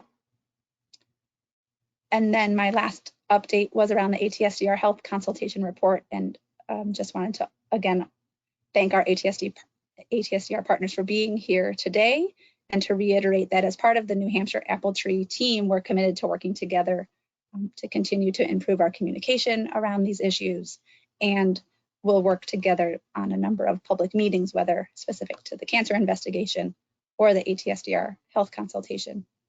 So with that, I'll pause, and I'm happy to take any additional questions, and Whitney is here as well. Thank you very much, Dr. Bush. Are there any questions of Dr. Bush or Ms. Hammond? I have just one comment, and it reinforces an earlier comment I made, that I think it's important, particularly with these two public meetings coming within a week of each other, within days of each other, is to make sure that it's explained the different roles of DHHS and ASDR, and how some of their information is interpreted, just so if the public sees that there may be some, they may consider things inconsistent or confused. So I think it's important to be as united in message as we can. And thank you very much, Dr. Bush, about scheduling that meeting. I know there's many, many people that are very interested in it. Thank you. Ms. Mesmer. Yeah, so I just want to have some clarity. So you have not looked at the RMS rates in the Merrimack area at all, or the 5-town area of Merrimack? So do you need a formal request for that to look for those? I take it. I guess I've answered the question. So secondly, so when you talk about, say, kidney cancer, does the state look at other cancers, or do they look at the first incidence of cancer? So say someone has colon cancer and then they get kidney cancer, is it counted as both and then the incidences are tracked? Do you or do you track people who have several different kinds of cancer, like colon cancer, breast cancer, kidney cancer as well? I'll invite Whitney to respond if you, yeah, thank you. Yeah, so hopefully I'm unmuted. I'm new to this platform. Yes, so the answer is we do track. So say somebody is initially diagnosed with kidney cancer and then is later diagnosed with colon cancer, those both would be tracked in the cancer registry. So do you track people with multiple kinds of cancer as well? Yes. And so was that looked at for Merrimack, whether people in Merrimack were more likely to have several kinds of cancer versus other parts of the state? No, that was not looked at.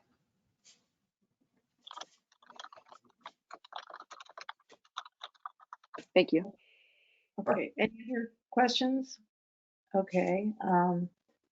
Representative yeah. Run, can I just ask you, because I really hear your feedback about trying to coordinate our messaging. I mean, does anyone have a specific example of what would really be the most useful? Are we talking about a joint press release? Are we talking about a document that talks about one presentation and then another presentation? I think we have feared conflating them, and so perhaps have opted to keep things separate. But in doing so, is it then hard for people to see the connection or even understand how they are related? And so rather than keeping things separate, would it in fact be better to fill the space with something that outlines, here is one and here's what that is, and here's this other thing and here's what that is in one communication?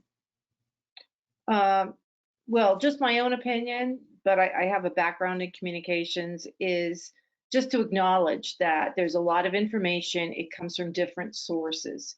And these are some of the sources. This is a source from DES, DHHS, ASDR, EPA even, CDC. Their approach to this issue may be different. Some of the calculations or the standards that they use may be different. This is how they're different. I mean, I think just Ms. Mesmer's comments to Mr. Wimsatt about the area of well sampling, you know, like the consent decree area is not the same as the boundaries of each town. Just so I think people can understand getting information from different sources as long as they know what has driven that information or that source of information. They know the parameters around it so that they can understand what's the difference between an MRL and an MCL.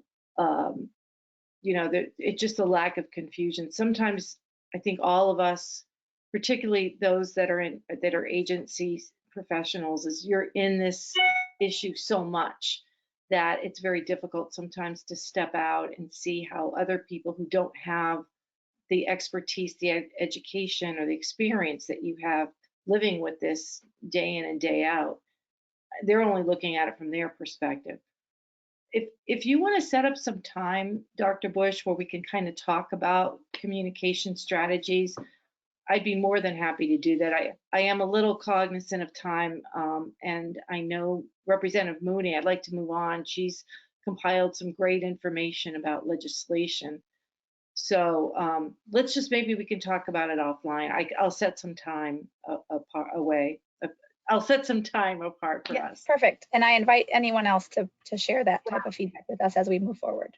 Right. So at this point, I want to turn the floor over to Representative Mooney, who I really appreciate the work you've done on this. So if you want to update the commission, it would be great. Thank you, Madam Chairman, and good morning, everyone. The new legislative session has certainly hit the ground running in a big way on legislation relative to this commission. I spent some time this past week and shared with Representative Rung a chart I have compiled. Hopefully you'll consider it as user-friendly as I do in terms of organizing the legislation related to PFAS for this coming session. And I don't know, is it possible, Representative Rung, to share that chart on the screen at this point? I think I'm going to defer to Ms. Russo. Ms. Russo, you're listening in. Is there a way that Representative Mooney can share her screen? I have just made her a presenter, so you should be able to share your screen at this time. Okay, got it. Thank you, Ms. Russo.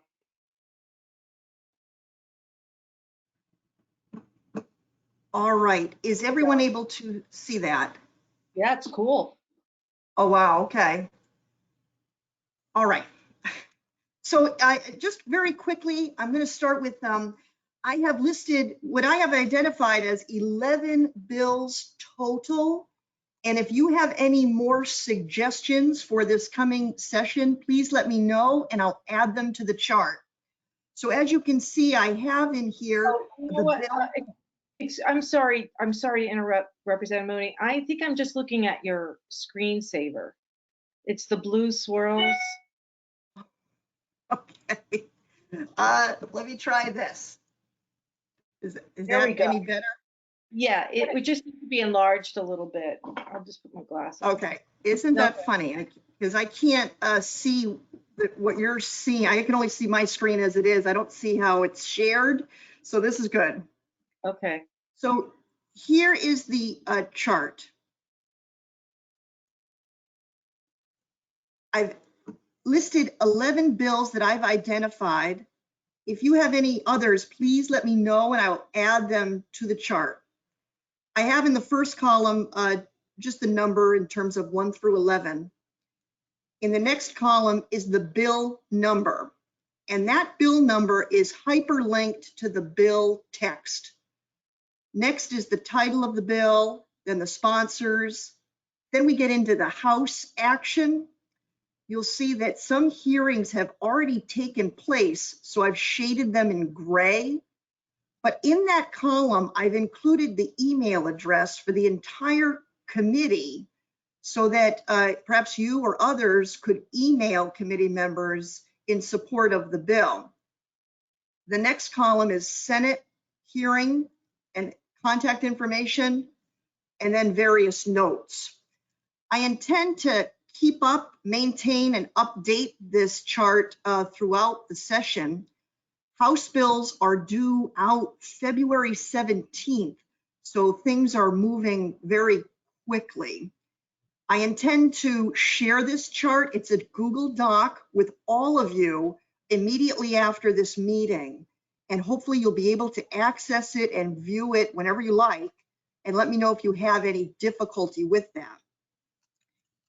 At this point, I just want to highlight a couple of things. First of all, you can still, as members of the public and as the commission and so forth, log in support of bills online like you did last year when everything was Zoom on the House side. And I have included, hopefully you can see my cursor here, the link right here at the top of the chart for you to be able to log in online your support of a bill. When you click on that, it brings you to a calendar. You'd have to know the committee the bill is in and the bill number, and then just like last year, submitting your contact information, your name, and who you represent. So that's here. Also want to point out to you why I have the floor here, House Bill 478, which is number 1 on my list. Last week, by an extraordinary bipartisan effort, House Bill 478's committee report, which was 14-7, was overturned on the House floor. I want to emphasize that this was an extraordinary effort and an incredible display of teamwork of the entire Merrimack House delegation in collaboration with community activists who have been over the top, interested, and helpful in terms of crafting the exact language for this bill. Just extraordinary. So the bill, House Bill 478, is on the move and very much alive. It's on its way now to the Senate. And I want to make mention of this. Although it has not been scheduled for a hearing yet on the Senate side, I would encourage all of you to go to your town councils and ask them for unanimous letters of support for this bill to go to the Senate committee members.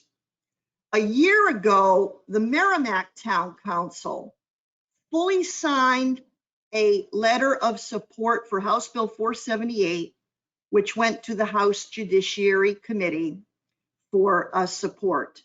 If you like, I could even supply that letter to all of you if you're interested, so you can take it to your own town councils and encourage them to do exactly the same.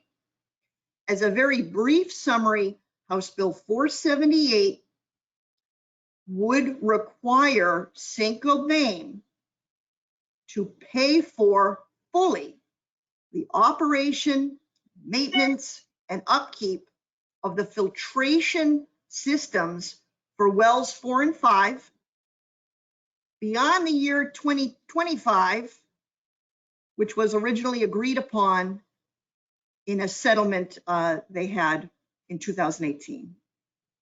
So again, House Bill 478, very much on the move.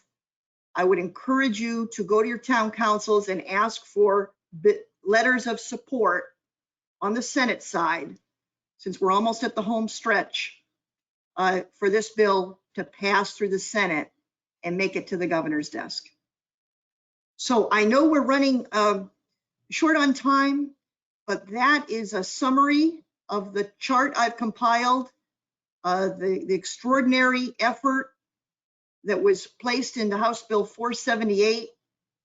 And again, all of this will be shared with you in order to track bills relevant to our subject matter going into this session. Thank you, Madam Chair. Thank you very much, Representative Mooney. Thank you for all the work and thought that you went into this document. It's going to be very helpful, not just to us, but to our constituents. Are there any questions for Representative Mooney?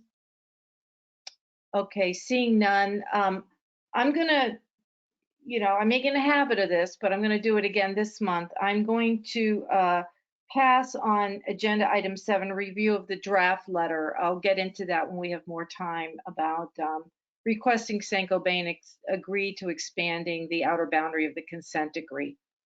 I'm not sure, there are a few things I want to get to. We did request anyone that was listening, if they wanted to make public comment, they can call or email Ms. Russo. So, but there are a few things I want to go over first. One is definitely want to give big thanks to DES and Amy Russo for being able to facilitate this remote meeting. As mentioned and confirmed from last month, we are unable to use the LOB due to the scheduling requirements of the standing committees. If there are any subcommittees of this commission that would like to meet, specifically environmental or the health subcommittee, please discuss with Ms. Russo if there's a possibility of her being able to, or DES being able to host on their platform those meetings. We are still required to comply with the right to know law and noticing RSA, so that those meetings still have to be noticed in the House calendar. Usually the deadline for that is Wednesday by 4 o'clock for any meetings that would happen the following Wednesday and beyond. I also want to say I had the pleasure of meeting our new assistant that can help post things. We have a really big backlog of things that need to go on our website, but I met with the gentleman yesterday at LOB, and we're going to see those documents coming up hopefully within the next week. And I'll send you an email when I think I've caught up. And if there's anything on our website that's not there that you are aware it should go up, just please let me know.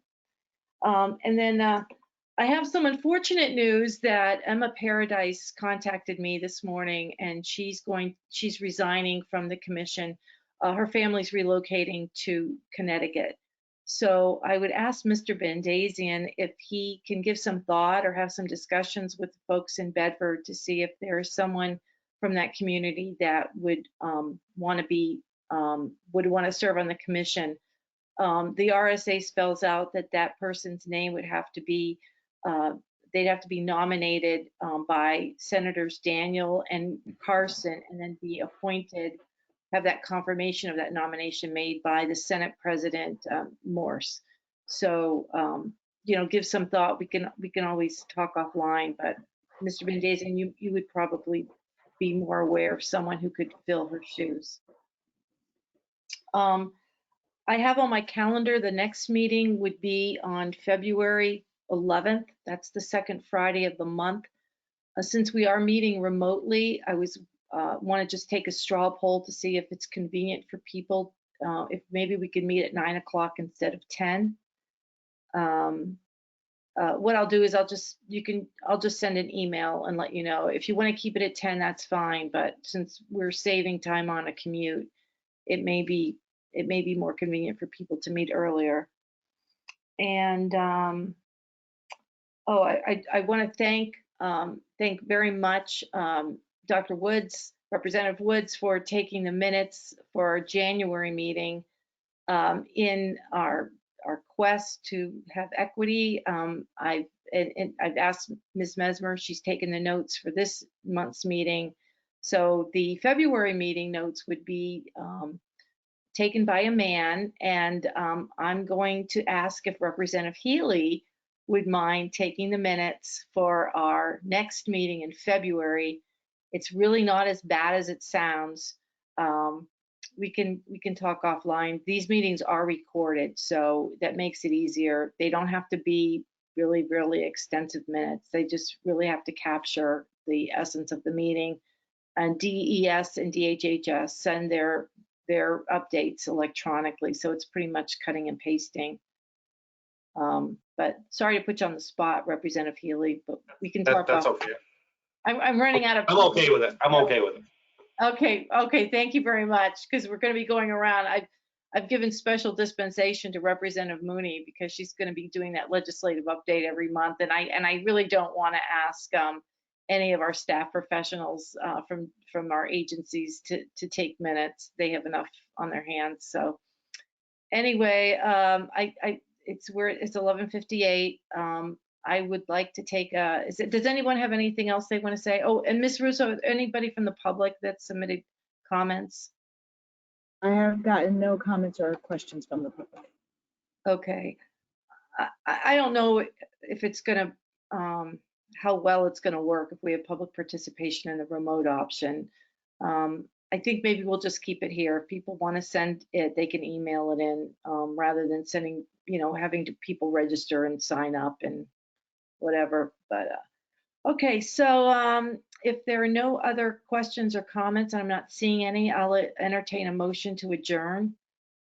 The motion made by Representative Woods, seconded by Ms. Murphy. Thank you very much. We're not going to bother with a roll call on it.